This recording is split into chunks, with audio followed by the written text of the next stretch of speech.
Hello नमस्कार दोस्तों, आपके चैनल ऑनलाइन स्टडी न्यूज में आप सभी का स्वागत है। दोस्तों यहाँ पर सभी रीट वालों के लिए दोस्तों यहाँ पर आ चुका है आपका 26 सितंबर यानी कि रीट का एग्जाम टेस्ट पेपर। दोस्तों यहाँ पर इस पेपर को पूरा क्रैक कीजिएगा। दोस्तों यहाँ पर सपोज करो कि आज 26 सितंबर है और आप यहाँ पर एग्जाम हॉल में बैठे हो दोस्तों यहाँ पर, और आपका पेपर ये होगा दोस्तों यहाँ पर, तब पता कीजिएगा कि आपकी परसेंटेज कितनी बन रही है, कहां तक हो। दोस्तों यहाँ पर 17 लाख स्टूडेंटों में से एक एक प्रश्न को अच्छे तरीके से अटेंड कीजिएगा दोस्तों यहाँ पर, और सभी प्रश्न देखिएगा। इसमें सामाजिक अध्ययन के 60 क्वेश्चन है दोस्तों यहाँ पर, उसके बाद दोस्तों यहाँ पर मनोविज्ञान और शिक्षा शास्त्र के 30 क्वेश्चन है दोस्तों यहाँ पर। टोटल 90 प्रश्न होने वाले हैं दोस्तों यहाँ पर, और 90 प्रश्न आपको पूरी तरह क्रैक करने होंगे दोस्तों यहाँ पर। तो चलते हैं, स्टार्ट कर लेते हैं दोस्तों यहाँ पर। सबसे पहला क्वेश्चन आपकी स्क्रीन के सामने आ चुका है दोस्तों यहाँ पर, यानी कि निम्नलिखित में से कौन सी नदी बनास की सहायक नदी नहीं है, बताना होगा करेक्ट आंसर। तो दोस्तों इसका बिल्कुल सही आंसर दे रहे हो सभी लोग, यानी कि यहाँ पर जो बनास की सहायक नदी नहीं है वो माही नदी नहीं है। डी ऑप्शन आपका बिल्कुल करेक्ट आंसर हो जाएगा दोस्तों यहाँ पर। एक प्रश्न आपका सही हो चुका है। नेक्स्ट क्वेश्चन देखिएगा यहाँ पर, मालदीव के पश्चात मारवाड़ का शासक कौन था, बताइएगा करेक्ट आंसर बताना होगा दूसरे नंबर का।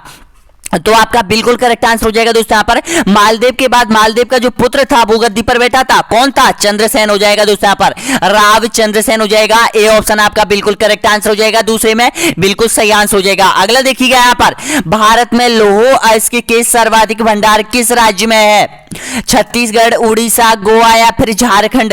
तो दोस्तों इसका बिल्कुल करेक्ट आंसर हो जाएगा आपका, यानी कि उड़ीसा राज्य में है। सबसे अधिक जो लौह अयस्क भंडार है वो उड़ीसा राज्य में नंबर 1 पर आता है दोस्तों यहाँ पर। तो इसका करेक्ट आंसर हो जाएगा बी ऑप्शन आपका बिल्कुल सही आंसर हो जाएगा दोस्तों यहाँ पर। अगला देखिएगा, नेक्स्ट क्वेश्चन है यहाँ पर, चौथे नंबर का क्वेश्चन है यहाँ पर, राजस्थान में सबसे पहले सीमेंट कारखाने की शुरुआत किस जिले में हुई थी, तो बताइएगा इसका करेक्ट आंसर हो जाएगा, बिल्कुल सही दे रहे हो, बूंदी में हुई थी दोस्तों यहाँ पर। बूंदी का एक स्थान है लाखेरी, लाखेरी में दोस्तों यहाँ पर सबसे पहले 1913-14 में दोस्तों यहाँ पर सबसे पहले यहाँ पर यानी कि एक कंपनी स्थापित की गई थी दोस्तों यहाँ पर, पहली सीमेंट कारखाना स्थापित किया गया था दोस्तों यहाँ पर राजस्थान में। अगला देखिएगा, नेक्स्ट क्वेश्चन है यहाँ पर 5वें नंबर का है, जूनागढ़ एवं लालगढ़ म्यूजियम स्थित है किस जिले में स्थित है दोनों, बीकानेर, बूंदी, अजमेर या फिर जयपुर। तो दोस्तों इसका करेक्ट आंसर हो जाएगा आपका बीकानेर में स्थित है दोनों, ऑप्शन नंबर ए यहां पर बिल्कुल सही आंसर हो जाएगा। अगला देखिएगा, नेक्स्ट क्वेश्चन है यहां पर साइबेरियन सारस के लिए प्रसिद्ध है, बताना होगा कौन सा अभ्यारण्य है जो कि साइबेरियन सारस के लिए प्रसिद्ध है। तो दोस्तों आपका बिल्कुल करेक्ट आंसर हो जाएगा केवला देव हो जाएगा, राष्ट्रीय घना पक्षी विहार हो जाएगा। ए ऑप्शन आपका बिल्कुल करेक्ट आंसर हो जाएगा दोस्तों यहाँ पर। अगला देखिए यहाँ पर 7वें नंबर का क्वेश्चन है, बताइएगा निम्न में से कौन सी झील खारे पानी की झील नहीं है, कुचामन, डिडवाना, पंचभद्रा या फिर फतेह सागर झील। तो बताएगा करेक्ट आंसर, तो आपका बिल्कुल सही आंसर हो जाएगा फतेह सागर जो झील है ये उदयपुर में है दोस्तों यहाँ पर, ये मीठे पानी की झील है, ध्यान रख लेना दोस्तों यहाँ पर। डी ऑप्शन आपका बिल्कुल करेक्ट आंसर हो जाएगा। अगला देखिएगा यहाँ पर, सचिया माता का मंदिर कहाँ स्थित है, आवानेरी, मैनाल या फिर रामगढ़ या फिर ओसिया। तो दोस्तों इसका करेक्ट आंसर हो जाएगा, बिल्कुल सही आंसर हो जाएगा ओसिया हो जाएगा। और ये ओसिया कहां पड़ता है, ओसिया पड़ता है दोस्तों यहाँ पर जोधपुर में पड़ता है दोस्तों यहाँ पर, ध्यान रख लेना। डी ऑप्शन आपका बिल्कुल सही आंसर हो जाएगा। अगला देखिएगा यहाँ पर, 2011 की जनगणना में किस जिले का लिंगानुपात सबसे कम है, ऑप्शन आपके सामने है, बताएगा झालावाड़, धौलपुर, नागौर या फिर सीकर। तो आपका बिल्कुल सही आंसर हो जाएगा दोस्तों यहाँ पर धौलपुर, आपका बी ऑप्शन बिल्कुल करेक्ट आंसर हो जाएगा दोस्तों यहाँ पर। अगला देखिएगा, नेक्स्ट क्वेश्चन है यहाँ पर, जालोर क्षेत्र कौन से नृत्य के लिए प्रसिद्ध है। जी हाँ दोस्तों, थोड़ा सा मिसप्रिंटिंग है दोस्तों यहाँ पर, तो कंफ्यूज मत होना, यहाँ पर नृत्य है दोस्तों यहाँ पर, ध्यान रख लेना। यहाँ पर देखिएगा जालोर क्षेत्र में कौन सा नृत्य किया जाता है, ऑप्शन आपके सामने है ढोल, गबरी, गैर या फिर घूमर। तो दोस्तों इसका करेक्ट आंसर हो जाएगा आपका बिल्कुल सही आंसर हो जाएगा, यहाँ पर ढोल नृत्य किया जाता है, वो यहाँ पर जालोर जिले में किया जाता है दोस्तों यहाँ पर, ध्यान रख लेना। बम नृत्य दोस्तों यहाँ पर यानी कि इससे मिलता जुलता है, यहाँ पर भरतपुर में किया जाता है, ये भी ध्यान रख लेना दोस्तों यहाँ पर। तो आपका बिल्कुल करेक्ट आंसर हो जाएगा, ए ऑप्शन आपका बिल्कुल सही आंसर हो जाएगा दोस्तों यहाँ पर। अगला देखिएगा यहाँ पर, निम्नलिखित में से एक कटारगढ़ दुर्ग में स्थित है, बताना होगा करेक्ट आंसर। कटारगढ़ दुर्ग है वो किस दुर्ग में स्थित है, कहने का तात्पर्य ये है प्रश्न का, चित्तौड़गढ़ में, कुंभलगढ़ में, या फिर गागरोन में, या फिर अचलगढ़ दुर्ग में। तो दोस्तों इसका करेक्ट आंसर हो जाएगा आप सभी का कुंभलगढ़ दुर्ग में जो कटारगढ़ बना हुआ है वो बना हुआ है दोस्तों यहाँ पर बी ऑप्शन आपका बिल्कुल करेक्ट आंसर हो जाएगा दोस्तों यहाँ पर। कुंभा द्वारा निर्मित बनाया गया था दोस्तों यहाँ पर कुंभलगढ़ दुर्ग। अगला देखिएगा यहाँ पर, कितनी देशी रियासतों के एकीकरण से राजस्थान राज्य का निर्माण हुआ था? तो इसका करेक्ट आंसर हो जाएगा दोस्तों यहाँ पर आपका बिल्कुल सही है, 19 रियासतों के एकीकरण से राजस्थान का यानी कि एकीकरण कंप्लीट हुआ था दोस्तों यहाँ पर। 3 ठिकाने थे और 19 रियासत थी दोस्तों यहाँ पर। डी ऑप्शन आपका बिल्कुल सही आंसर हो जाएगा। अगला देखिएगा यहाँ पर, चंपाकली पंचलड़ी मंडली महिला किस अंग पर धारण करती है? ऑप्शन आपके सामने है, पैर, कमर, हाथ या फिर गला। तो आपका बिल्कुल सही आंसर हो जाएगा, ये गले के आभूषण है दोस्तों यहाँ पर महिलाओं के। जी हाँ, चंपाकली है, पंचलड़ी है, मंडली है, ये सभी। अगला देखिएगा नेक्स्ट क्वेश्चन है यहाँ पर, राजस्थान राज्य के गठन के बाद 1 नवंबर 1956 को राज्य में कितने जिले थे? 28, 26, 24 या फिर 21? तो दोस्तों बिल्कुल करेक्ट आंसर हो जाएगा यहाँ पर, ऑप्शन नंबर बिल्कुल सही आंसर हो जाएगा, 26 जिले थे। बी ऑप्शन आपका बिल्कुल सही आंसर हो जाएगा दोस्तों यहाँ पर। अगला देखिएगा नेक्स्ट क्वेश्चन है यहाँ पर 15वें नंबर का है, गोद निषेध नीति लागू करने वाला गवर्नर जनरल था, कौन था? तो आपका बिल्कुल सही आंसर दे रहे हो, लॉर्ड डलहौजी हो जाएगा। ए ऑप्शन बिल्कुल करेक्ट आंसर हो जाएगा दोस्तों यहाँ पर। अगला देखिएगा नेक्स्ट क्वेश्चन है यहाँ पर, बताना होगा करेक्ट आंसर। भीलों के बड़े गांव को क्या कहा जाता है? ऑप्शन है आपके सामने, कू, फला, पाल या फिर बस्ती। तो आपका बिल्कुल करेक्ट आंसर दे रहे हो दोस्तों यहाँ पर, पाल कहा जाता है, यानी कि जो बड़ा गांव होता है भीलों का उसे पाल कहा जाता है। सी ऑप्शन आपका बिल्कुल करेक्ट आंसर हो जाएगा दोस्तों यहाँ पर। जो भी स्टूडेंट यहाँ तक पहुंचे हैं 16 में से 16 राइट किए हैं दोस्तों यहाँ पर, या 16 में से यानी कि 12 राइट किया है दोस्तों यहाँ पर, तो प्लीज बताना कि आपने सभी प्रश्नों के कितने प्रश्नों का सही जवाब दिया है। और यहाँ तक पहुंचे प्लीज चैनल को लाइक कर दीजिएगा, चैनल को सब्सक्राइब जरूर कर दीजिएगा दोस्तों यहाँ पर, और शेयर कर दीजिएगा दोस्तों यहाँ पर। अगला देखिएगा नेक्स्ट क्वेश्चन है यहाँ पर, राजस्थान के किस जिले की सीमा सर्वाधिक पाकिस्तान के साथ लगती है?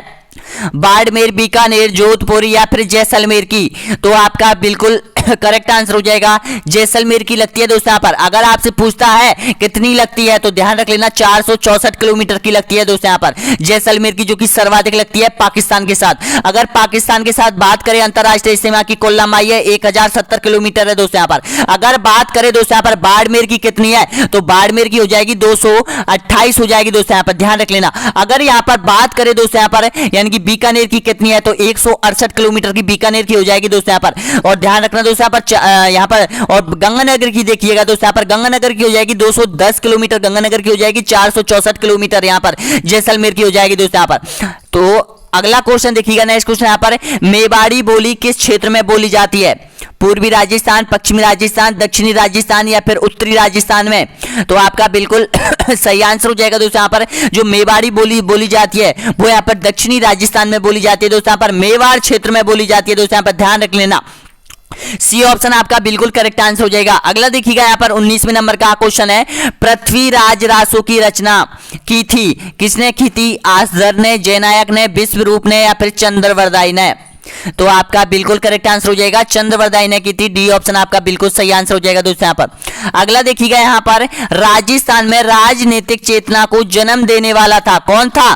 अर्जुन लाल सेठिया या फिर जयनारायण व्यास या फिर केसरी सिंह बाराहटी या फिर भगवती देवी? तो ध्यान रखना इसका करेक्ट आंसर हो जाएगा दोस्तों यहाँ पर, अर्जुन लाल सेठिया हो जाएंगे। ए ऑप्शन आपका बिल्कुल करेक्ट आंसर हो जाएगा दोस्तों यहाँ पर, बहुत एग्जाम में पूछा गया है क्वेश्चन। अगला देखिएगा यहाँ पर, फारसी इतिहासकार ने हसमत बाला राजा किसे कहा है?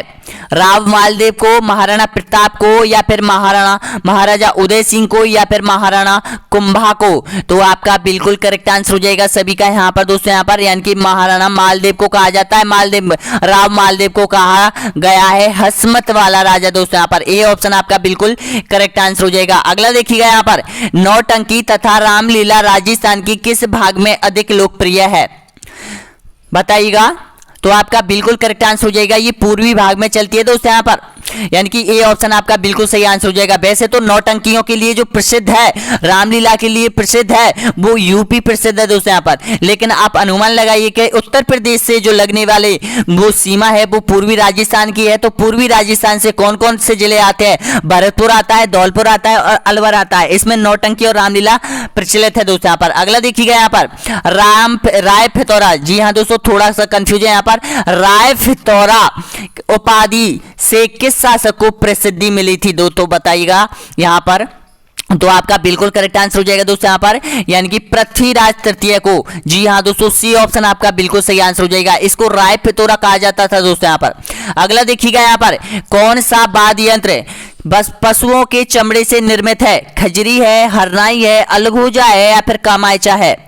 तो आपका बिल्कुल करेक्ट आंसर हो जाएगा यहाँ पर खजरी। जी हाँ दोस्तों ये पशुओं द्वारा यानी कि जो चमड़े से निर्मित होती है खजरी दोस्तों यहाँ पर। ए ऑप्शन आपका बिल्कुल सही आंसर हो जाएगा। ये ढोलनीमा होती है दोस्तों यहाँ पर, इस प्रकार की होती है दोस्तों यहाँ पर। अगला देखिएगा यहाँ पर, राज्यसभा का पदेन अध्यक्ष होता है, कौन होता है? लोकसभा अध्यक्ष, राष्ट्रपति, प्रधानमंत्री या फिर उपराष्ट्रपति? तो दीजिएगा इसका करेक्ट आंसर क्या हो जाएगा। तो दोस्तों इसका बिल्कुल सही आंसर हो जाएगा यहाँ पर, यानी कि राज्यसभा का पदेन अध्यक्ष होता है वो यहाँ पर उपराष्ट्रपति होता है। डी ऑप्शन आपका बिल्कुल करेक्ट आंसर हो जाएगा। अगला देखिएगा यहाँ पर, निम्नलिखित में से कौन सा जोड़ा गलत है? गलत जोड़े की आपको पहचान करनी है दोस्तों यहाँ पर। 26वें नंबर का क्वेश्चन है। देखिएगा कोटा का शासक था राम सिंह, 1857 क्रांति के ये शासक थे दोस्तों यहाँ पर। जोधपुर का तख्त सिंह, भरतपुर का विशन सिंह और उदयपुर का स्वरूप सिंह। तो इसमें से गलत जोड़ा है उसको पहचानिए। तो इसका गलत जोड़ा हो जाएगा दोस्तों यहाँ पर, भरतपुर का विशन सिंह नहीं होगा दोस्तों यहाँ पर। सी ऑप्शन आपका बिल्कुल सही आंसर हो जाएगा दोस्तों यहाँ पर। अगला देखिएगा यहाँ पर, चबरी कर लिया जाता था पुत्र के जन्म पर, पुत्री के जन्म पर, पुत्र या फिर पुत्री के विवाह पर या फिर पुत्र के विवाह पर? तो इसका करेक्ट आंसर हो जाएगा दोस्तों यहाँ पर। सी ऑप्शन आपका बिल्कुल सही आंसर हो जाएगा। ये पुत्री के विवाह पर लिया जाने वाला कर था दोस्तों यहाँ पर। सी ऑप्शन आपका बिल्कुल करेक्ट आंसर हो जाएगा। अगला देखिएगा यहाँ पर, लक्ष्मणगढ़ दुर्ग स्थित है, किस जिले में है? सीकर, झुंझुनू, जोधपुर या फिर जालौर? तो आपका बिल्कुल करेक्ट आंसर हो जाएगा दोस्तों यहाँ पर, सीकर में हो जाएगा। ए ऑप्शन आपका बिल्कुल सही आंसर हो जाएगा दोस्तों यहाँ पर। प्रश्न को देखते ही क्रैक कर दीजिएगा दोस्तों यहाँ पर। अभी आपके पास टाइम बहुत कम है और जितना हो सके मॉडल टेस्ट पेपर निकालो दोस्तों यहाँ पर। जितना हमारे YouTube चैनल के जो वीडियो है दोस्तों यहाँ पर 128, उनके बीच में जो नंबर नहीं डले हुए हैं दोस्तों यहाँ पर, वो आपके लिए मॉडल टेस्ट पेपर है दोस्तों यहाँ पर, उनको जरूर देख लेना। अगला देखिएगा यहाँ पर, बैराट सभ्यता किस नदी के किनारे विकसित हुई थी? घग्गर नदी, बनास नदी, बाणगंगा नदी या फिर लूनी नदी? तो आपका बिल्कुल करेक्ट आंसर हो जाएगा दोस्तों यहाँ पर, बाणगंगा नदी के किनारे पर हुई थी बैराट सभ्यता। सी ऑप्शन आपका बिल्कुल सही आंसर हो जाएगा। अगला देखिएगा यहाँ पर, कुचिपुड़ी किस राज्य की नृत्य शैली है? आंध्र प्रदेश, तमिलनाडु, कर्नाटक या फिर केरल? तो आपका बिल्कुल करेक्ट आंसर हो जाएगा यहाँ पर, आंध्र प्रदेश का ये नृत्य है दोस्तों यहाँ पर। ए ऑप्शन आपका बिल्कुल सही आंसर हो जाएगा। आपसे ध्यान रख लेना, असम का भी पूछा जाता है जिसका नाम है बिहू, वो भी पूछा जाता है। आंध्र प्रदेश का कुचिपुड़ी ये भी पूछा जाता है दोस्तों यहाँ पर। कश्मीर का भी पूछा जाता है और पंजाब का भी भांगड़ा पूछा जाता है दोस्तों यहाँ पर। अगला देखिएगा यहाँ पर, राजस्थान के प्रथम राज्यपाल बनाए गए थे? BN गौडगेल, हीरालाल शास्त्री, गुरुमुख निहाल सिंह या फिर माणिकलाल वर्मा? तो आपका बिल्कुल सही आंसर हो जाएगा दोस्तों यहाँ पर, गुरुमुख निहाल सिंह राजस्थान के प्रथम राज्यपाल थे दोस्तों यहाँ पर, जिसको कब बनाया गया था? 1 नवंबर 1956 को बनाया गया था दोस्तों यहाँ पर।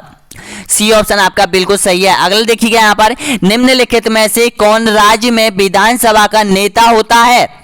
विधानसभा अध्यक्ष, राज्यपाल, मुख्यमंत्री या फिर राष्ट्रपति? तो इसका करेक्ट आंसर हो जाएगा आपका मुख्यमंत्री होता है। सी ऑप्शन आपका बिल्कुल सही आंसर हो जाएगा। अगला देखिएगा यहाँ पर, निम्नलिखित में से कौन सा कृषि आधारित उद्योग नहीं है? सूती वस्त्र उद्योग, रबड़ का उद्योग, सीमेंट उद्योग या फिर वनस्पति तेल का उद्योग? तो आपका बिल्कुल करेक्ट आंसर हो जाएगा दोस्तों यहाँ पर, यानी कि जो सीमेंट उद्योग है यहाँ पर, ये यहाँ पर कृषि आधारित उद्योग में नहीं आता है दोस्तों यहाँ पर। सी ऑप्शन आपका बिल्कुल करेक्ट आंसर हो जाएगा। अगला देखिएगा यहाँ पर, 2011 की जनगणना के अनुसार राजस्थान में सर्वाधिक लिंग अनुपात वाला जिला है? बांसवाड़ा, प्रतापगढ़, डूंगरपुर या फिर भीलवाड़ा? तो आपका बिल्कुल करेक्ट आंसर हो जाएगा दोस्तों यहाँ पर, डूंगरपुर आपका बिल्कुल सही आंसर हो जाएगा। सी ऑप्शन आपका बिल्कुल करेक्ट आंसर हो जाएगा। अगला देखिएगा यहाँ पर, मांडना लोक कला शैली का संबंध किस भारतीय राज्य से है? महाराष्ट्र, बिहार, राजस्थान या फिर गुजरात है। तो इसका करेक्ट आंसर हो जाएगा दोस्तों यहाँ पर ये राजस्थान राज्य से है मांडना। सी ऑप्शन आपका बिल्कुल करेक्ट आंसर हो जाएगा दोस्तों यहाँ पर। अगला देखिएगा यहाँ पर भारत का सबसे चौड़ी नदी, जी हाँ दोस्तों, भारत की सबसे चौड़ी नदी कौन सी है बताइएगा? ब्रह्मपुत्र, गोमती या फिर गंगा या फिर चंबल है। तो आपका बिल्कुल करेक्ट आंसर हो जाएगा दोस्तों यहाँ पर ब्रह्मपुत्र हो जाएगी दोस्तों यहाँ पर भारत की सबसे चौड़ी नदी। ए ऑप्शन आपका बिल्कुल करेक्ट आंसर हो जाएगा। अगला देखिएगा यहाँ पर योजना आयोग कब बनाई गई थी बताइएगा? 1945, 1950, 1947, 1960 को। इसका करेक्ट आंसर हो जाएगा 1950 को बनाया गया था दोस्तों यहाँ पर योजना आयोग, जिसका यहाँ पर नीति आयोग में परिवर्तन किया गया था। अगला देखिए यहाँ पर महावीर की माता का नाम बताइएगा 38वें नंबर का? त्रिशला, जमली, माया, महामाया या फिर यशोदा। तो आपका बिल्कुल करेक्ट आंसर हो जाएगा दोस्तों यहाँ पर बिल्कुल सही है, त्रिशला हो जाएगा। ए ऑप्शन आपका बिल्कुल करेक्ट आंसर हो जाएगा दोस्तों यहाँ पर महावीर की माता का नाम। अगला देखिएगा यहाँ पर निम्नलिखित में से कौन सा शक्ति का साधन नहीं है? कोयला, पेट्रोलियम, जल विद्युत या फिर तांबा। तो इसका करेक्ट आंसर है आपका सभी का आंसर हो जाएगा तांबा। जी हाँ दोस्तों, ये धातु है ना कि ये शक्ति का साधन है दोस्तों यहाँ पर। डी ऑप्शन आपका बिल्कुल करेक्ट आंसर हो जाएगा दोस्तों यहाँ पर। अगला देखिएगा यहाँ पर महावट कौन सी फसल के लिए सबसे लाभदायक होती है? चावल, गेहूं, कपास या फिर बाजरा। तो आपका बिल्कुल करेक्ट आंसर हो जाएगा दोस्तों यहाँ पर ये गेहूं के लिए सर्वोत्तम मानी जाती है महावट दोस्तों यहाँ पर। उत्तरी भारत में सबसे अधिक महावट होती है शीतकाल में दोस्तों यहाँ पर। बी ऑप्शन आपका बिल्कुल करेक्ट आंसर हो जाएगा। अगला देखिएगा यहाँ पर गौतम बुद्ध को ज्ञान की प्राप्ति कहाँ हुई थी? बोध गया में, सारनाथ में, कुशीनगर में या फिर कपिलवस्तु में। तो आपका बिल्कुल करेक्ट आंसर हो जाएगा, इसका सही आंसर हो जाएगा बोध गया में। ए ऑप्शन आपका बिल्कुल सही आंसर हो जाएगा दोस्तों यहाँ पर। अगला देखिएगा यहाँ पर बुशमैन मुख्यतः किस महाद्वीप के निवासी थे? ये जनजाति है दोस्तों यहाँ पर बुशमैन। तो ध्यान बताइएगा इसका एशिया, यूरोप, अफ्रीका या फिर ऑस्ट्रेलिया। तो इसका करेक्ट आंसर हो जाएगा ये यहाँ पर अफ्रीका महाद्वीप में निवास करती है दोस्तों यहाँ पर बुशमैन जनजाति कालाहारी मरुस्थल में। सी ऑप्शन आपका बिल्कुल करेक्ट आंसर हो जाएगा दोस्तों यहाँ पर। आपने ये पढ़ी होगी दोस्तों यहाँ पर, यानी कि 7वीं 8वीं क्लास में पढ़ी होगी आरबीसी की बुक में दोस्तों यहाँ पर। अगला देखिएगा नेक्स्ट क्वेश्चन है यहाँ पर निम्न में से जो जीवंत ग्रह है वह कौन सा है? बुध है, मंगल है, पृथ्वी है या फिर शनि है। यानी कि जिस ग्रह पर जीवन पाया जाता है वो कौन सा है? तो आपका बिल्कुल सही आंसर हो जाएगा पृथ्वी हो जाएगा। सी ऑप्शन आपका बिल्कुल करेक्ट आंसर हो जाएगा। अगला देखिएगा यहाँ पर मगहर नामक स्थान किस महापुरुष से संबंधित है बताइएगा? बौद्ध से, गुरु नानक से, कबीर से या फिर महावीर से। तो आपका बिल्कुल करेक्ट आंसर हो जाएगा ये कबीर का, जी हाँ, समाधि स्थल है दोस्तों यहाँ पर। सी ऑप्शन आपका बिल्कुल करेक्ट आंसर हो जाएगा दोस्तों यहाँ पर। मगर कहाँ पर है? ये मगर है उत्तर प्रदेश में है दोस्तों यहाँ पर, ये भी ध्यान रख लेना। अगला देखिएगा यहाँ पर नेक्स्ट क्वेश्चन यहाँ पर बताएगा यानी कि खजुराहो के मंदिर स्थित है, बताना होगा किस राज्य में स्थित है। ऑप्शन आपके सामने है। तो दोस्तों जो खजुराहो के जो मंदिर है वो प्रसिद्ध है विश्व भर में। तो इसका करेक्ट आंसर हो जाएगा मध्य प्रदेश में है, एमपी में है दोस्तों यहाँ पर ये खजुराहो के प्रसिद्ध मंदिर। डी ऑप्शन आपका बिल्कुल सही आंसर हो जाएगा। और अगर किराड़ू के मंदिर पूछे तो ध्यान रख लेना बाड़मेर में है दोस्तों यहाँ पर। अगला देखिएगा यहाँ पर सौर मंडल का दूसरा सबसे बड़ा ग्रह कौन सा है? पृथ्वी, मंगल, बृहस्पति या फिर शनि। तो इसका करेक्ट आंसर हो जाएगा, दूसरा पूछा है आपसे कंफ्यूज करने के लिए, तो इसका सही आंसर हो जाएगा डी ऑप्शन आपका बिल्कुल करेक्ट आंसर हो जाएगा, शनि हो जाएगा। अगर पहला पूछता तो पहला हो जाएगा बृहस्पति और दूसरा शनि हो जाएगा दोस्तों यहाँ पर तो शनि पूछा है, डी ऑप्शन आपका बिल्कुल करेक्ट आंसर हो जाएगा। अगला देखिएगा यहाँ पर लोकसभा का उम्मीदवार होने के लिए अल्पतम उम्र क्या होनी चाहिए? 25, 30, 35 या फिर 18। तो दोस्तों इसका करेक्ट आंसर हो जाएगा आपका 25 वर्ष होना अति आवश्यक है दोस्तों यहाँ पर। अगर वो लोकसभा का चुनाव लड़ता है, प्रधानमंत्री का चुनाव लड़ता है दोस्तों यहाँ पर, तो उसकी उम्र होनी चाहिए 25 वर्ष है। अगला देखिएगा यहाँ पर निम्नलिखित में से कौन से देश में का मिश्रित अर्थव्यवस्था है? बताइएगा कौन से देश में है मिश्रित अर्थव्यवस्था है? तो आपका बिल्कुल करेक्ट आंसर हो जाएगा ये भारत हो जाएगा। बी ऑप्शन आपका बिल्कुल सही आंसर हो जाएगा। अगला देखिएगा यहाँ पर विश्व का प्रथम कागजी मृदा जारी करने वाला देश है, बताना होगा जापान, चीन, रूस या फिर संयुक्त राज्य अमेरिका। तो इसका करेक्ट आंसर हो जाएगा दोस्तों यहाँ पर बिल्कुल सही है, चीन हो जाएगा। बी ऑप्शन आपका बिल्कुल सही आंसर हो जाएगा दोस्तों यहाँ पर। मुद्रा जारी की गई थी दोस्तों यहाँ पर कागजी, कब से, किसने? चीन ने सबसे पहले। अगला देखिएगा यहाँ पर आंतरिक प्रवाह की नदी है कौन सी है? बनास, लूनी, चंबल या फिर गग्गर। तो आपका बिल्कुल करेक्ट आंसर हो जाएगा दोस्तों यहाँ पर घग्गर जो नदी है वो आंतरिक प्रवाह की नदी है दोस्तों, यहाँ पर अंतः प्रवाह की नदी, डी ऑप्शन आपका बिल्कुल सही आंसर हो जाएगा। अगला देखिएगा यहाँ पर, यानी कि विश्व का सबसे बड़ा द्वीप समूह है, कौन सा है? इंडोनेशिया, अंडमान या फिर स्कॉटलैंड या फिर अन्य। तो इसका करेक्ट आंसर हो जाएगा दोस्तों यहाँ पर बिल्कुल सही आंसर हो जाएगा इंडोनेशिया द्वीप समूह है, वो विश्व का सबसे बड़ा द्वीप समूह माना जाता है दोस्तों, यहाँ पर ए ऑप्शन आपका बिल्कुल सही आंसर हो जाएगा। अगला देखिए यहाँ पर, भारत में रिजर्व बैंक का स्वामित्व होता है, बताना होगा अंशधारियों का, सरकार का, व्यापारियों के बैंकों का या फिर इनमें से किसी का भी नहीं। तो इसका करेक्ट आंसर हो जाएगा दोस्तों यहाँ पर, यानी कि भारतीय रिजर्व बैंक पर जो अधिकार होता है पूर्ण रूप से वो भारत सरकार का होता है, बी ऑप्शन आपका बिल्कुल करेक्ट आंसर हो जाएगा। अगला देखिएगा यहाँ पर, रिजर्व बैंक का प्रधान कार्यालय स्थित है, कहां पर है? नई दिल्ली में, कोलकाता में, बॉम्बे में या फिर चेन्नई में। तो दोस्तों इसका जो प्रधान कार्यालय है वो बिल्कुल करेक्ट आंसर हो जाएगा, बॉम्बे में हो जाएगा, सी ऑप्शन आपका बिल्कुल करेक्ट आंसर हो जाएगा। अगला देखिएगा यहाँ पर, यानी कि टुंड्रा प्रदेश में निवास करने वाली कौन सी जनजाति है? भील, बुशमैन, एक्समो या फिर गौड़। तो आपका बिल्कुल करेक्ट आंसर हो जाएगा दोस्तों यहाँ पर एक्समो, जी हाँ दोस्तों, सी ऑप्शन आपका बिल्कुल करेक्ट आंसर हो जाएगा दोस्तों यहाँ पर। अगला देखिएगा यहाँ पर, निम्नलिखित में से सर्वाधिक प्रदूषित नदी कौन सी है भारत की? ब्रह्मपुत्र, सतलज या फिर यमुना या फिर गोदावरी। तो इसका करेक्ट आंसर हो जाएगा यमुना नदी दोस्तों, यहाँ पर सी ऑप्शन आपका बिल्कुल करेक्ट आंसर हो जाएगा, यहाँ पर सबसे प्रदूषित नदी में से मानी जाती है। अगला देखिएगा यहाँ पर, टिहरी बांध किस नदी पर बनाया है? यमुना, अलकनंदा या फिर मंदाकिनी या फिर भागीरथी। तो आपका बिल्कुल करेक्ट आंसर है यहाँ पर, यानी कि ऑप्शन नंबर डी यहाँ पर बिल्कुल सही आंसर हो जाएगा दोस्तों, यहाँ पर भागीरथी पर यहाँ पर ये डैम पे बना हुआ है दोस्तों, यहाँ पर टिहरी बांध दोस्तों, यहाँ पर भारत के सबसे ऊंचाई पर बना हुआ बांध है दोस्तों, यहाँ पर ध्यान रख लेना, डी ऑप्शन आपका बिल्कुल करेक्ट आंसर हो जाएगा। अगला देखिएगा यहाँ पर, चंद्रगुप्त मौर्य ने किसकी सहायता से मौर्य साम्राज्य की स्थापना की थी? चाणक्य, घनानंद, मेगास्थनीज या फिर सेलुकस। तो आपका बिल्कुल करेक्ट आंसर हो जाएगा दोस्तों यहाँ पर ये चाणक्य हो जाएगा, ए ऑप्शन आपका बिल्कुल करेक्ट आंसर हो जाएगा दोस्तों यहाँ पर। अगला देखिएगा यहाँ पर, भारत का नेपोलियन किस सम्राट को कहा जाता है? बताना होगा इसका सही आंसर, इसका सही आंसर आपको कमेंट बॉक्स में देना होगा दोस्तों यहाँ पर। भारत का नेपोलियन किसको कहा जाता है? ऑप्शन आपके सामने है। नेक्स्ट क्वेश्चन देखिएगा, अगला क्वेश्चन यहाँ पर, हैन सांग कहां से भारत आया था? तिब्बत से, चीन से, जापान से या फिर इनमें से कोई नहीं। ये कहां का निवासी था दोस्तों यहाँ पर बताइएगा। तो इसका करेक्ट आंसर हो जाएगा दोस्तों यहाँ पर ये चीन का निवासी था, जो कि हर्षवर्धन के शासनकाल में भारत आया था। कौन है? हैन सांग आया था दोस्तों यहाँ पर, ऑप्शन नंबर बी यहाँ पर बिल्कुल करेक्ट आंसर हो जाएगा। अगला देखिएगा यहाँ पर, अंतिम क्वेश्चन है दोस्तों यहाँ पर एसएसटी का, इसके बाद शिक्षा शास्त्र, मनोविज्ञान आपकी स्टार्ट होगी दोस्तों यहाँ पर। देखिएगा, निम्नलिखित में से किस ग्रह को नीला ग्रह कहा जाता है? बुध, शुक्र, पृथ्वी या फिर शनि। तो इसका करेक्ट आंसर हो जाएगा दोस्तों यहाँ पर पृथ्वी को यहाँ पर नीला ग्रह कहा जाता है, यानी कि सी ऑप्शन आपका बिल्कुल करेक्ट आंसर हो जाएगा।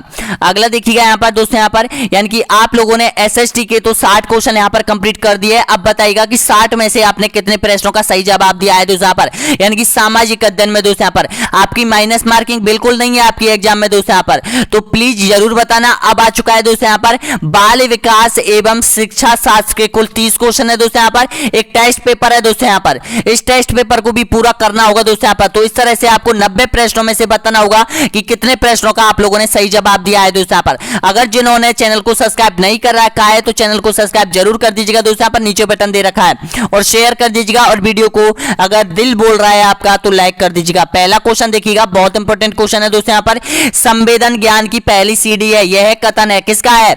बताना होगा दोस्तों यहाँ पर मानसिक विकास का, या फिर भाषा का विकास, या फिर ध्यान का विकास, या फिर शारीरिक विकास का।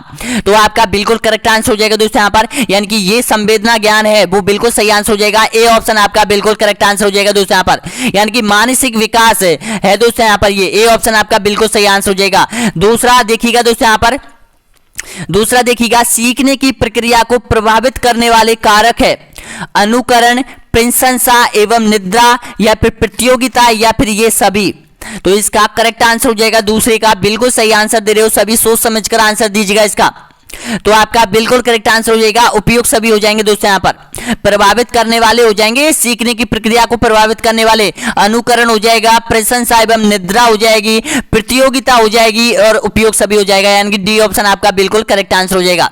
अगला देखिएगा, तीसरे नंबर का क्वेश्चन है दोस्तों यहाँ पर, निम्न में से कौन सा बिछड़ेपन का कारण नहीं है? विशिष्ट बिछड़ापन, शारीरिक दोष, सामान्य बुद्धि का अभाव या फिर स्वस्थ वातावरण है। तो इसका करेक्ट आंसर है आपका भी सभी का दोस्तों यहाँ पर, यानी कि डी ऑप्शन आपका बिल्कुल सही आंसर हो जाएगा यहाँ पर। ध्यान रख लेना, स्वस्थ वातावरण। अगला देखिएगा यहाँ पर, नेक्स्ट क्वेश्चन है यहाँ पर, छात्र में रुचि उत्पन्न करने की कला है शिक्षण, सहानुभूति या फिर समदृष्टि या फिर प्रेरणा। तो आपका बिल्कुल करेक्ट आंसर हो जाएगा दोस्तों यहाँ पर प्रेरणा हो जाएगा, डी ऑप्शन आपका बिल्कुल करेक्ट आंसर हो जाएगा दोस्तों यहाँ पर। अगला देखिएगा यहाँ पर, नेक्स्ट क्वेश्चन है यहाँ पर, मनुष्यों में विकास की सबसे तीव्र गति होती है किस अवस्था में होती है, पूछा गया है दोस्तों यहाँ पर ये क्वेश्चन। बाल अवस्था में, किशोर अवस्था में, शिशुअवस्था में या फिर यौवन अवस्था में। दोस्तों इस चीज को अपने ऊपर आप है ना अपने ऊपर लेकर देखिएगा कि हमने यानी कि किस अवस्था में सबसे अधिक विकास किया था, बताना होगा करेक्ट आंसर इसका। तो दोस्तों बिल्कुल सही आंसर दे रहे हो सभी स्टूडेंट यहाँ पर, किशोर अवस्था में। दोस्तों यहाँ पर किशोर अवस्था ऐसी अवस्था होती है जिसमें जो व्यक्ति होता है वो यानी कि हर किसी के बारे में जानने का इच्छुक होता है दोस्तों यहाँ पर, उसमें तीव्र विकास करने की यानी कि गति होती है दोस्तों यहाँ पर। तो आपका बिल्कुल करेक्ट आंसर हो जाएगा, बी ऑप्शन आपका बिल्कुल सही आंसर हो जाएगा। अगला देखिएगा यहाँ पर, बालक किस अवस्था में चलना, दौड़ना और शब्दों द्वारा अपनी आवश्यकताओं को व्यक्त करने योग्य हो जाता है, किशोर अवस्था में, बाल अवस्था में, शिशुअवस्था में या फिर प्रौढ़ अवस्था में। तो दोस्तों इसका करेक्ट आंसर हो जाएगा ऑप्शन नंबर बिल्कुल सही आंसर हो जाएगा, शिशुअवस्था में। सी ऑप्शन आपका बिल्कुल करेक्ट आंसर हो जाएगा दोस्तों यहाँ पर, यानी कि बिल्कुल सही है, शिशुअवस्था आपका बिल्कुल करेक्ट आंसर हो जाएगा। अगला देखिएगा, प्रश्न पर पूरा फोकस दीजिएगा दोस्तों यहाँ पर, शिक्षक का बर्ताव होना चाहिए कैसा होना चाहिए, प्रशंसात्मक, शिक्षाप्रद या फिर आदर्शवादी या फिर निर्देशकवादी। तो ध्यान रखना इसका करेक्ट आंसर हो जाएगा आदर्शवादी होना चाहिए दोस्तों यहाँ पर, सी ऑप्शन आपका बिल्कुल करेक्ट आंसर हो जाएगा। अगला देखिएगा यहाँ पर 8वें नंबर का है, बाल मनोविज्ञान के आधार पर कौन सा कथन सर्वोत्तम है, सारे बच्चे एक जैसे होते हैं, कुछ बच्चे एक जैसे होते हैं, कुछ बच्चे विशिष्ट होते हैं, प्रत्येक बच्चा विशिष्ट होता है। तो बताना होगा करेक्ट आंसर। तो दोस्तों बिल्कुल सही आंसर हो जाएगा, प्रत्येक बच्चा विशिष्ट होता है, यानी कि अलग अलग होता है प्रत्येक बच्चा दोस्तों यहाँ पर, उसकी सोच अलग होती है, भावनाएं अलग होती है। डी ऑप्शन आपका बिल्कुल करेक्ट आंसर हो जाएगा दोस्तों यहाँ पर।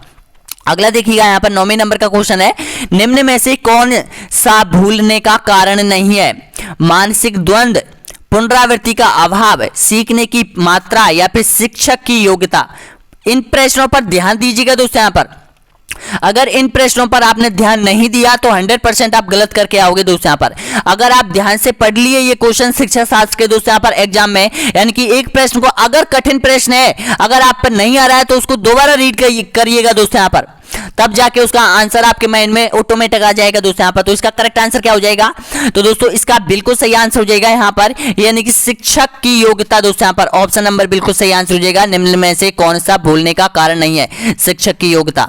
अगला देखिएगा यहाँ पर नेक्स्ट क्वेश्चन है यहाँ पर बताएगा, क्रोध वह प्रकार है अभिप्रेरणा का, संवेग का, परिकल्पना का या फिर मूल प्रवृत्ति का। तो इसका करेक्ट आंसर हो जाएगा ये संवेग का है दोस्तों यहाँ पर, संवेग का प्रकार है, बी ऑप्शन आपका बिल्कुल सही आंसर हो जाएगा। अगला देखिए यहाँ पर, खेलों के माध्यम से बालक में कौन से गुण विकसित होते हैं, सामाजिक नैतिकता या फिर व्यावसायिकता या फिर भौतिकता। तो आपका बिल्कुल करेक्ट आंसर हो जाएगा, बिल्कुल सही है सभी का, यहाँ पर सामाजिकता के गुण प्राप्त होते हैं दोस्तों यहाँ पर खेलों से, ध्यान रख लेना, यानी कि ए ऑप्शन आपका बिल्कुल सही आंसर हो जाएगा। अगला देखिएगा यहाँ पर, निम्नलिखित में से कौन सा वस्तुनिष्ठ प्रश्न है, लघुत्तरात्मक, मुक्त उत्तर वाला प्रश्न या फिर सत्य या असत्य वाला या फिर निबंधात्मक प्रश्न। तो इसका करेक्ट आंसर हो जाएगा दोस्तों यहाँ पर, सत्य और असत्य वाला जो प्रश्न होते हैं वो वास्तुनिष्ठ प्रश्न होते हैं दोस्तों यहाँ पर। और वो कौन से प्रकार के प्रश्न होते हैं, जो अभी आपके सामने चल रहे हैं दोस्तों यहाँ पर, ये सत्य और असत्य पर आधारित है दोस्तों यहाँ पर। अगला देखिएगा यहाँ पर नेक्स्ट क्वेश्चन है यहाँ पर, व्यक्ति तत्व विकास की अवस्था है, व्यक्ति प्रवृत्ति अध्ययन या फिर अधिगम एवं वृद्धि या फिर उपचारात्मक अध्ययन या फिर इनमें से कोई नहीं। तो दोस्तों इसका करेक्ट आंसर हो जाएगा अधिगम वृद्धि, जी हाँ दोस्तों, बी ऑप्शन आपका बिल्कुल करेक्ट आंसर हो जाएगा। अगला देखिएगा यहाँ पर, देखिएगा निम्न में से कौन सा सीखने का नियम नहीं है, तत्परता का नियम, तनाव का नियम, प्रभाव का नियम या फिर अभ्यास का नियम। तो इसका करेक्ट आंसर हो जाएगा दोस्तों यहाँ पर तनाव का जो नियम होता है, बिल्कुल करेक्ट आंसर हो जाएगा। बी ऑप्शन आपका बिल्कुल सही आंसर हो जाएगा दोस्तों यहाँ पर। ये सीखने का नियम नहीं है दोस्तों यहाँ पर। अगला देखिएगा, ये डिप्रेशन का नियम है दोस्तों यहाँ पर। तनाव का जो नियम है इसमें डिप्रेशन में चला जाता है व्यक्ति, सोचने की क्षमता बिल्कुल भूल जाता है दोस्तों यहाँ पर। अगला देखिएगा यहाँ पर, शिक्षक को ज्ञान होना चाहिए। सपोज करो आप एक शिक्षक हो और आपको क्या ज्ञान होना चाहिए, इस प्रश्न को इस पर आधारित लेकर दोस्तों यहाँ पर इसका आंसर देने की कोशिश कीजिएगा। सभी का सही आंसर दोगे दोस्तों यहाँ पर। देखिएगा, शिक्षक को ज्ञान होना चाहिए अध्यापन विषय का, बाल मनोविज्ञान का या फिर शिक्षा संहिता का या फिर अध्यापन विषय एवं बाल मनोविज्ञान का। अब देखिएगा, आपने अपने ऊपर ये बात ली है तो आपने सभी ने आंसर सही दिया होगा इसका। प्लीज कमेंट में मेरे को बताना कि किस किस ने इसको अच्छे से पढ़ा है और ध्यान से दिया है और अपने ऊपर बात को लिया है, तब जाकर यानी कि पूरा सही करेक्ट क्रैक किया है ये क्वेश्चन। प्लीज बताना दोस्तों यहाँ पर, और लाइक कर दीजिएगा यहाँ पर चैनल को और सब्सक्राइब कर दीजिएगा दोस्तों यहाँ पर आपके अपने YouTube channel online study news को दोस्तों यहाँ पर। तो इसका करेक्ट आंसर हो जाएगा आपका डी ऑप्शन, बिल्कुल सही आंसर हो जाएगा। देखिएगा, अध्यापन विषय होना चाहिए अध्यापक के पास दोस्तों यहाँ पर, और एक बाल मनोविज्ञान का भी होना चाहिए दोस्तों यहाँ पर, ज्ञान होना चाहिए। अगला देखिएगा यहाँ पर, परीक्षा में विद्यार्थियों से किस प्रकार के प्रश्न पूछने चाहिए। तो बताइएगा इसका करेक्ट आंसर क्या हो जाएगा। किधर गया क्वेश्चन, 1 मिनट 9 में हमने कर लिया है इसका। अपन थे किस क्वेश्चन पे थे, निम्न में से वस्तुनिष्ठ प्रश्न, यहाँ ये कर लिया हमने। व्यक्तिगत विकास की अवस्था, ये भी कर लिया हमने। हाँ ये ठीक है, ये भी कर लिया हमने। ये क्वेश्चन है था 15वें नंबर का, ये भी कर लिया। 16वें नंबर का, तो बताइएगा इसका करेक्ट आंसर क्या हो जाएगा 16वें नंबर का। देखिएगा, परीक्षा में विद्यार्थियों से किस प्रकार के प्रश्न पूछने चाहिए, स्मृति एवं समझ आधारित, वस्तुनिष्ठ एवं विषयगत, समझ और अनुप्रयोग पर आधारित, केवल वस्तुनिष्ठ। तो आपका बिल्कुल करेक्ट आंसर हो जाएगा दोस्तों यहाँ पर समझ और अनुप्रयोग पर आधारित। ऑप्शन नंबर बिल्कुल सही आंसर हो जाएगा दोस्तों यहाँ पर, सी ऑप्शन आपका बिल्कुल करेक्ट आंसर हो जाएगा। अगला देखिएगा यहाँ पर, किशोर अवस्था में बच्चे किस प्रकार की समस्या का सामना करते हैं। आप पर सपोज कीजिएगा दोस्तों यहाँ पर, जब आप किशोर अवस्था में थे तो आपने किस प्रकार की परेशानियों का सामना किया है दोस्तों यहाँ पर, समस्याओं का सामना किया है, उस पर ध्यान दीजिएगा। ऑटोमेटिक आंसर आपके सामने आ जाएगा। देखिएगा, शारीरिक एवं मानसिक परिवर्तन में समायोजन करना, अपने साथियों से समायोजन करना, अपने माता पिता से समायोजन करना या फिर पढ़ाई संबंधी समायोजन करना, बताना होगा करेक्ट आंसर। तो आपका बिल्कुल सही आंसर हो जाएगा दोस्तों यहाँ पर, आपका ए ऑप्शन बिल्कुल सही आंसर हो जाएगा। देखिएगा, इसमें शारीरिक एवं मानसिक परिवर्तन समायोजित करने में दोस्तों यहाँ पर समस्याओं का सामना करना पड़ा था उस अवस्था में दोस्तों यहाँ पर, किशोर अवस्था में दोस्तों यहाँ पर। इसमें क्या हुआ था, शरीर में बहुत अधिक परिवर्तन हुए थे दोस्तों यहाँ पर, मानसिक प्रवृत्ति में भी यहाँ पर परिवर्तन होने लगे थे दोस्तों यहाँ पर। तो आपका सही आंसर हो जाएगा ए ऑप्शन, आपका बिल्कुल करेक्ट आंसर हो जाएगा। देखिएगा, इन प्रश्नों को टेक्निकल आधार पर समझो दोस्तों यहाँ पर, अपने ऊपर लेने की कोशिश कीजिएगा दोस्तों यहाँ पर। ये बड़ा हवा नहीं है यहाँ पर, शिक्षा शास्त्र की बहुत बड़ी हवा है, हम पे बिल्कुल नहीं आएगा, हम बिल्कुल नहीं जानते। अरे भाई, ये आपसे ही संबंधित है, ये आपसे ही संबंधित है और आप इनके आंसर जानते हो, लेकिन आप समझने की कोशिश नहीं करते हैं, प्रश्न को जल्दी से पढ़ के छोड़ देते हो दोस्तों यहाँ पर। अगर आप धीरे धीरे प्रश्न को अच्छे से पढ़े, अगर प्रश्न समझ में नहीं आए तो दोबारा पढ़े और जब आंसर दीजिएगा ऑटोमेटिक आपके सबकॉन्शियस माइंड में वो जो उत्तर है उसका वो निकल के सामने आ जाएगा दोस्तों यहाँ पर, और जिसका आंसर आपको खुद आंसर देंगे दोस्तों यहाँ पर। इसका करेक्ट आंसर बताएगा 18वें का। देखिएगा, सबसे अधिक गहन और जटिल सामाजिकरण है, बताएगा क्या है। तो इसका करेक्ट आंसर हो जाएगा दोस्तों यहाँ पर, बिल्कुल मैंने अभी आपको बताया था एक क्वेश्चन में, तो ये बिल्कुल सही आंसर हो जाएगा, डी ऑप्शन बिल्कुल करेक्ट आंसर हो जाएगा। किशोर अवस्था के दौरान दोस्तों यहाँ पर डी ऑप्शन आपका बिल्कुल सही आंसर हो जाएगा। अगला देखिएगा यहाँ पर, शारीरिक वृद्धि और विकास को कहते हैं तत्परता, अभिवृद्धि, गतिशीलता, आनुवांशिकता। तो बताइएगा, तो इसका करेक्ट आंसर हो जाएगा सभी का दोस्तों यहाँ पर अभिवृद्धि हो जाएगा, बी ऑप्शन आपका बिल्कुल सही आंसर हो जाएगा दोस्तों यहाँ पर। अगला देखिएगा यहाँ पर 20वें नंबर का क्वेश्चन है यहाँ पर, निम्नलिखित में से विलियम बुट ने मनोविज्ञान को बताया है, मन का विज्ञान, आत्मा का विज्ञान, चेतना का विज्ञान या फिर व्यवहार का विज्ञान। तो बताना होगा करेक्ट आंसर 20 में का। तो इसका करेक्ट आंसर हो जाएगा दोस्तों यहाँ पर चेतना का विज्ञान माना है दोस्तों यहाँ पर सी ऑप्शन आपका बिल्कुल सही आंसर हो जाएगा। देखिएगा एक चीज और मैं बता रहा हूं, बहुत इंपॉर्टेंट बता रहा हूं दोस्तों यहाँ पर, यानी कि आपसे 10 क्वेश्चन तो ऐसे पूछे जाएंगे दोस्तों यहाँ पर जो वैज्ञानिकों के नाम और सिद्धांत आपसे पूछ सकता है दोस्तों यहाँ पर, वो तो आपको रटने हैं दोस्तों यहाँ पर। और जो नॉर्मल क्वेश्चन है 20 क्वेश्चन ऐसे आपसे पूछे जाएंगे जो कि आपके समझ में है दोस्तों यहाँ पर, वो यानी कि आप जानते हो उनको, आपसे संबंधित है दोस्तों यहाँ पर। आप अगर दिमाग दौड़ाओगे तो 100% उसका आंसर सही दे पाओगे दोस्तों यहाँ पर। तो इसका करेक्ट आंसर हो जाएगा चेतना का विज्ञान हो जाएगा, सी ऑप्शन आपका बिल्कुल सही आंसर हो जाएगा दोस्तों यहाँ पर। अगला देखिएगा यहाँ पर, एक आदर्श अध्यापक में पाया जाने वाला गुण। सपोज करो कि आप अध्यापक हो, आप अध्यापक बनने वाले हो, आप 2021 के एग्जाम में अध्यापक बन चुके हो, तो देखिएगा दोस्तों यहाँ पर आपके अंदर क्या गुण होना चाहिए, बताइएगा। करेक्ट आंसर लोकतांत्रिक दृष्टिकोण, विषय वस्तु पर अधिकार, बाल मनोविज्ञान का ज्ञान, या फिर ये सभी। तो मैं आशा करता हूं आप लोगों ने सही आंसर दिया है दोस्तों यहाँ पर, उपयुक्त सभी बिल्कुल करेक्ट आंसर हो जाएगा। डी ऑप्शन आपका बिल्कुल सही आंसर हो जाएगा दोस्तों यहाँ पर, बिल्कुल सही है। अपने ऊपर लीजिए, मैंने बार बार बोलता हूं अपने ऊपर लीजिए प्रश्न को दोस्तों यहाँ पर। अगला देखिएगा, सामाजिक अध्ययन पढ़ाने की प्राथमिक कक्षाओं में सर्वाधिक उपयुक्त विधि कौन सी है। जब आप सामाजिक अध्ययन पढ़ाओगे तो उनमें से सबसे अच्छी पढ़ाने की ट्रिक कौन सी है, बताइएगा। कहानी विधि पढ़ाओगे, वाद विवाद विधि पढ़ाओगे, वाद विवाद करके पढ़ाओगे, सामाजिक समिति विधि करके पढ़ाओगे, या फिर उपयुक्त सभी। तो दोस्तों बिल्कुल सही मैं बता रहा हूं कि हर टॉपिक को एक कहानी की तरह पढ़िएगा दोस्तों यहाँ पर, तब समझ में आएगा। अगर आप कहानी की तरह नहीं पढ़ोगे तो समझ में नहीं आएगा। तो इसका करेक्ट आंसर हो जाएगा ए ऑप्शन आपका बिल्कुल सही आंसर हो जाएगा दोस्तों यहाँ पर। अगला देखिएगा यहाँ पर, सामाजिक अध्ययन का सबसे अधिक महत्व किस में होता है, बताइएगा। करेक्ट आंसर सामाजिक गतिविधियों से, सामाजिक मूल्यों के विकास से, या फिर सामाजिक नियमों से, या फिर सामाजिक सुधारों से। तो बताना होगा इसका करेक्ट आंसर। तो दोस्तों इसका आप बिल्कुल सही आंसर हो जाएगा यहाँ पर सामाजिक मूल्यों के विकास से, बी ऑप्शन आपका बिल्कुल सही आंसर हो जाएगा दोस्तों यहाँ पर। थोड़ा दोस्तों यहाँ पर आपको मेरी भाषा थोड़ी अटपटी लग रही होगी क्योंकि मैं गांव से बिलोंग करता हूं, लेकिन गांव वालों को अच्छे से समझ में आ रही होगी दोस्तों यहाँ पर। जो भी स्टूडेंट गांव से बिलोंग करते हैं और वो मेरी भाषा को समझते हैं, गांव की भाषा को थोड़ा समझते हैं दोस्तों यहाँ पर, बिल्कुल देसी अंदाज में पढ़ा रहा हूँ दोस्तों यहाँ पर आपको, बिल्कुल देसी अंदाज में एक एक टॉपिक क्लियर करवा रहा हूँ दोस्तों यहाँ पर, कोई यहाँ पर टेक्निकल नहीं अपना रहा हूँ दोस्तों यहाँ पर। अगला देखिएगा, नेक्स्ट क्वेश्चन यहाँ पर बताइएगा, एक शिक्षक के लिए सबसे महत्वपूर्ण क्या है, बताइएगा। कक्षा में अनुशासन बनाए रखना, कक्षा में समानुपाती होना, या फिर विद्यार्थियों की कठिनाइयों को दूर करना, या फिर एक सम्मुखता होना। तो आपका बिल्कुल करेक्ट आंसर हो जाएगा दोस्तों यहाँ पर, बिल्कुल सही है। यानी कि कक्षा के लिए सबसे महत्वपूर्ण जो विषय है, शिक्षक के लिए सबसे महत्वपूर्ण क्या है, तो बिल्कुल सही है, अभ्यर्थियों की कठिनाइयों को दूर करना दोस्तों यहाँ पर, ये शिक्षक की महत्वपूर्ण भूमिका है। सी ऑप्शन आपका बिल्कुल करेक्ट आंसर हो जाएगा दोस्तों यहाँ पर। अगला देखिएगा यहाँ पर, निम्न में से कौन सा कथन शिक्षा मनोविज्ञान के अर्थ को सबसे अधिक सही ढंग से प्रकट करता है, बताइएगा। तो आपका बिल्कुल करेक्ट आंसर हो जाएगा दोस्तों यहाँ पर। इसका करेक्ट आंसर बताना होगा सभी को 25 में का।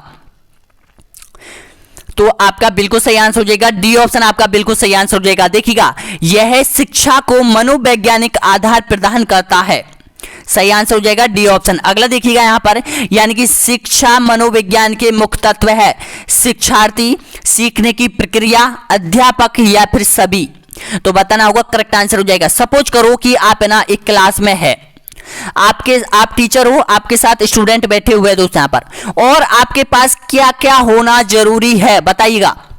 शिक्षार्थी, बिल्कुल सही आंसर हो जाएगा, शिक्षार्थी होना जरूरी है। सीखने की प्रक्रिया, बिल्कुल करेक्ट आंसर हो जाएगा, यानी कि जो क्लास में सीखने की प्रक्रिया अपने अंदर होनी चाहिए, सिखाने की प्रक्रिया अपने अंदर आनी चाहिए। अध्यापक, बिल्कुल करेक्ट, अध्यापक होना चाहिए दोस्तों यहाँ पर, बिल्कुल सही है। तो उपयोग सभी आपका बिल्कुल करेक्ट आंसर हो जाएगा। अगला देखिएगा यहाँ पर, एक बच्चे की वृद्धि और विकास के अध्ययन की सर्वाधिक अच्छी विधि कौन सी है, बताना होगा करेक्ट आंसर। सपोज करो कि आप माता पिता हो, किसी बच्चे के माता पिता हो, और आपके बच्चे में विकास की प्रवृत्ति आपको लाना है, तो बताना होगा किस प्रकार की विधि उसके अंदर होनी चाहिए। मनोविश्लेषणात्मक, या फिर तुलनात्मक, या फिर विकासीय विधि, या फिर सांख्य विधि। तो आपका बिल्कुल करेक्ट आंसर हो जाएगा दोस्तों यहाँ पर, विकासीय विधि होना अति आवश्यक है। सी ऑप्शन आपका बिल्कुल करेक्ट आंसर हो जाएगा दोस्तों यहाँ पर, उसके अंदर विकास की प्रवृत्ति होना अति आवश्यक है दोस्तों यहाँ पर, तभी वो अध्ययन में विकास कर सकता है। अगला देखिएगा, 28वें नंबर का क्वेश्चन है दोस्तों यहाँ पर, बाल मनोविज्ञान के अनुसार शिक्षा के क्षेत्र में मुख्य स्थान है बालक का प्रशासन का, या फिर अध्यापक का, या फिर अभिभावक का? बताइएगा। तो दोस्तों इसका करेक्ट आंसर बताना होगा। तो आपका बिल्कुल सही आंसर हो जाएगा बालक। जी हाँ दोस्तों, बाल मनोविज्ञान के अंदर तो बालक ही आता है दोस्तों यहाँ पर, तो प्रमुख स्थान बालक ही होगा दोस्तों यहाँ पर। ये ऑप्शन आपका बिल्कुल करेक्ट आंसर हो जाएगा। अगला देखिएगा यहाँ पर, 20वीं शताब्दी में मनोविज्ञान को माने जाने लगा था। बताइएगा, आत्मा का विज्ञान, व्यवहार का विज्ञान, मन का विज्ञान, या फिर चेतना का विज्ञान? तो इसका करेक्ट आंसर हो जाएगा दोस्तों यहाँ पर, यानी कि बिल्कुल सही आंसर हो जाएगा, व्यवहार का विज्ञान माना था दोस्तों यहाँ पर। कौन सी सदी में? 20वीं सदी में दोस्तों यहाँ पर। बी ऑप्शन आपका बिल्कुल करेक्ट आंसर हो जाएगा।